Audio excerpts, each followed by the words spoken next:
o auxílio divino esteja conosco. Neste 10º domingo do tempo comum, nós vemos, a liturgia tem belas palavras para tocar no nosso coração. Ela quer nos dizer que Jesus não espera o nosso tempo. Ele não espera que nós estejamos prontos para nos chamar. Não é no nosso momento, e sim no momento oportuno para Ele. Nós vimos aqui na segunda leitura, ouvimos o que Paulo vai dizer sobre Abraão. Abraão poderia pensar consigo que ele já estava velho, sua mulher Sara era considerada estéril e que ele não poderia cumprir aquilo que Deus prometeu para ele. Como que um homem já de quase 60 anos, 100 anos e uma mulher considerada estéril seria pai de muitos povos. Então Abraão pode ter se questionado, mas Deus não espera que Abraão esteja pronto para cumprir essa promessa. É no tempo oportuno para Deus. É no tempo em que Deus prepara as coisas que Ele vai cumprir. No Evangelho, nós vimos que Jesus vai chamar Mateus, que era um cobrador de impostos. Ao nos depararmos com a pessoa de Cristo, Ele vai nos chamar a partir das nossas fraquezas, das nossas mazelas, naquilo que nós temos, que ninguém dá nada por nós, porque somos pecadores, porque não somos justos, assim como Mateus, porque era um cobrador de impostos. Cristo foi ao encontro de Mateus, e ele se deixou ser encontrado por Cristo. No encontro pessoal com Cristo, em todas as Sagradas Escrituras, nós vamos perceber que Cristo vai ao encontro e aquele que vai ser encontrado por Cristo também se deixa encontrar. Porque se nós não deixarmos ser encontrado por Cristo, não valerá a pena, não servirá de nada. Cristo vai ao nosso encontro e nós acolhemos aquele que quer nos chamar. Ele vai chamar a partir daquilo em que nós fazemos, no nosso lugar onde nós estamos, no nosso dia a dia, na nossa vida cotidiana, fazendo aquelas coisas que a gente mais sabe fazer. Então é neste momento que Cristo vai ao nosso encontro.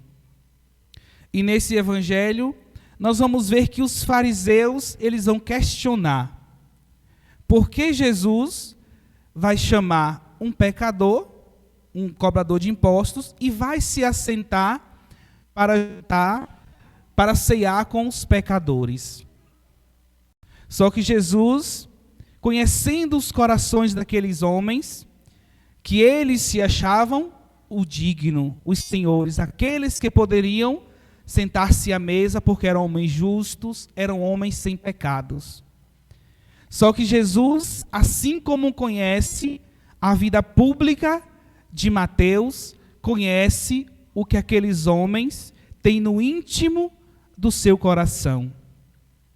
Aqueles homens poderiam pensar que Jesus, comparando-se a eles, iriam olhar a vida pública de Mateus, o pecado. Iam ver que Mateus era um pecador e que eles eram justos. Só que Jesus vai fazer o contrário. Jesus vai olhar o coração. No coração de Mateus, Jesus vai encontrar a pureza, a bondade. No coração daqueles fariseus, Jesus vai encontrar algo totalmente diferente do que eles pregavam com sua vida. No seu coração, Jesus só vai encontrar a maldade.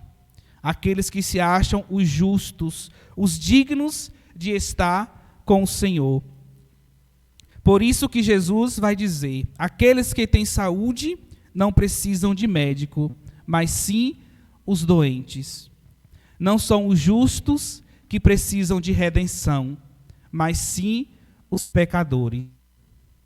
E nós devemos nos reconhecer como os pecadores, como miseráveis. Oferecer a Deus não somente aquilo que nós temos de melhor no nosso coração, mas também oferecer as nossas mazelas para que Cristo as encontre e nós encontremos com Cristo e possamos, através de Cristo, deixar ser moldado e ser formado por Ele. Somente quando nós compreendermos que ao nos encontrarmos com Cristo da forma que somos e nos encaixar naquilo que Cristo quer, é que nós seremos perfeitos. Somente alcançando a perfeição, que é a pessoa de Cristo, é que nós seremos perfeitos. Por nós mesmos, por nosso coração, por nossa consciência, muitas vezes, nós não temos nada de bom.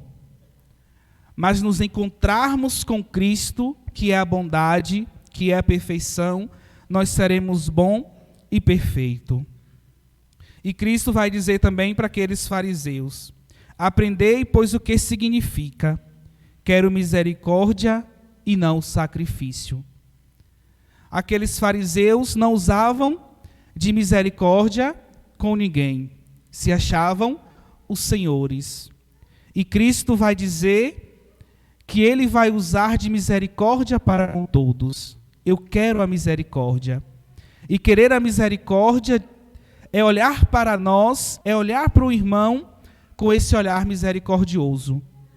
Assim como Cristo olhou para nós e olha ainda hoje, com olhar de misericórdia e não aquele olhar que condena. Aquele olhar de quem vai se achar justo, de quem vai se achar o perfeito e que o outro é sempre o imperfeito, que o outro é sempre o pecador e que eu sou santo. Eu mereço o céu e o outro merece o inferno.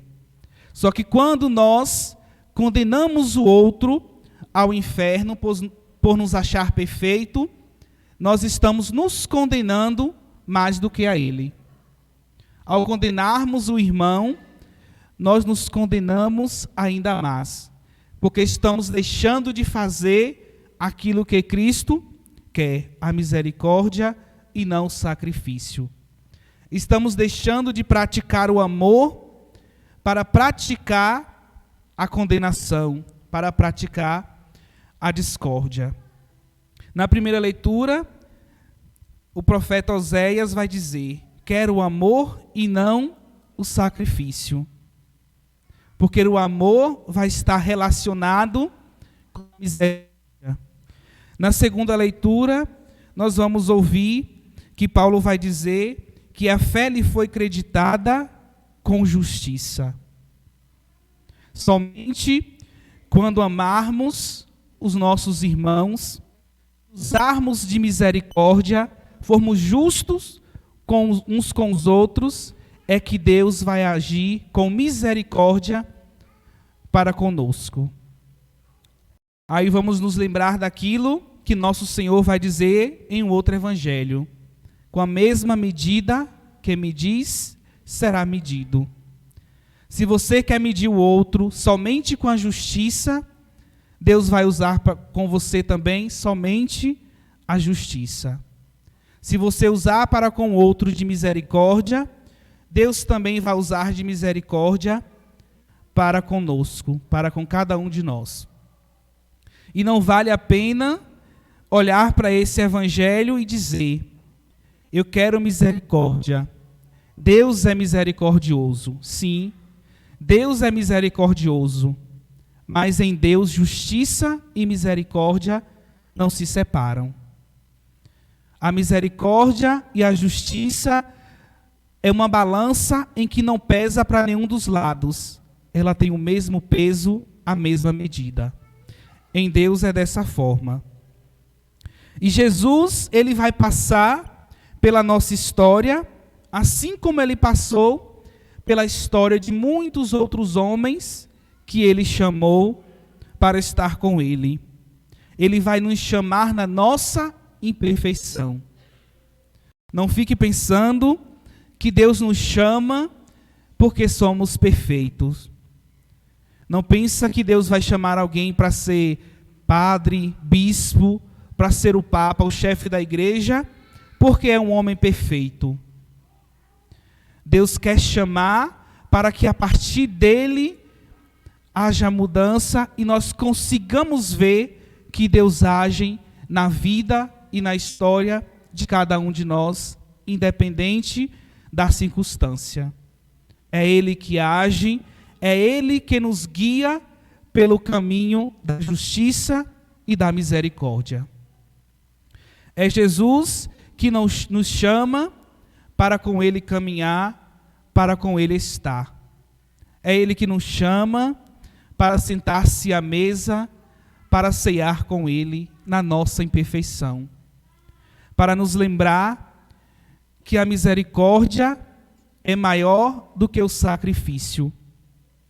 Porque muitas vezes podemos oferecer a Deus todos os sacrifícios de formas distintas da forma que cada um pode oferecer, mas não agimos de misericórdia para o irmão. Muitas vezes rezamos 1001 oração, mas não agimos de misericórdia.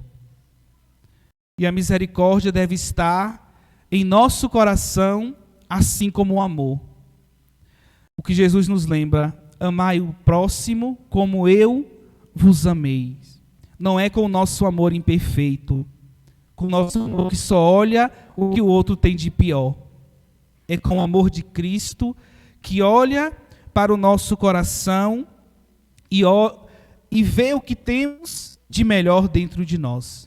É com esse amor que nós devemos amar os irmãos, com o amor de Cristo.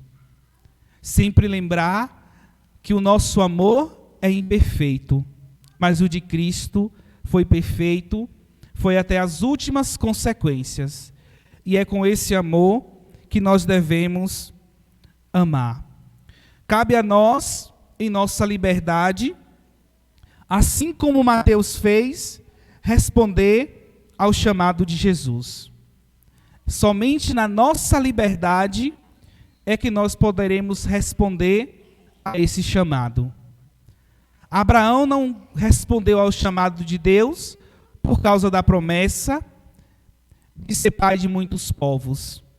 Até porque que garantia Abraão tinha? Vai para uma terra que eu te mostrarei.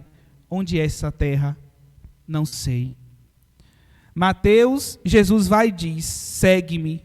Para quê? Para onde? Se ele mesmo vai dizer que o Filho do Homem não tem onde reclinar a cabeça. Para onde vamos seguir? Para onde iremos? O que Jesus quer de nós?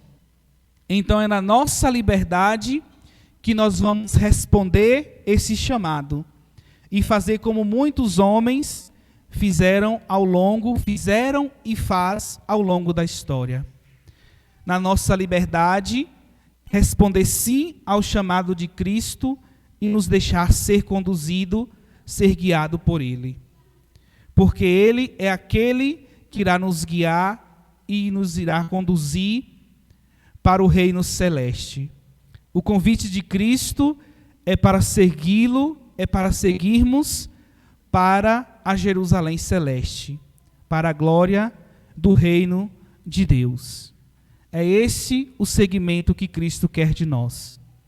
Seguindo Cristo em nossa vida, iremos chegar a um lugar onde todas as coisas e tudo será perfeito, pois estaremos lado a lado com a perfeição. E esse perfeito é Cristo, e o lugar da perfeição é o reino celeste.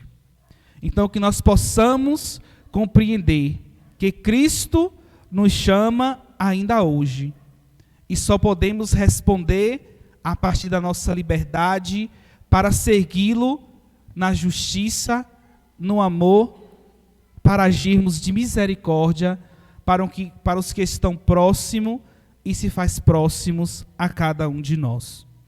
Louvado seja nosso Senhor Jesus Cristo.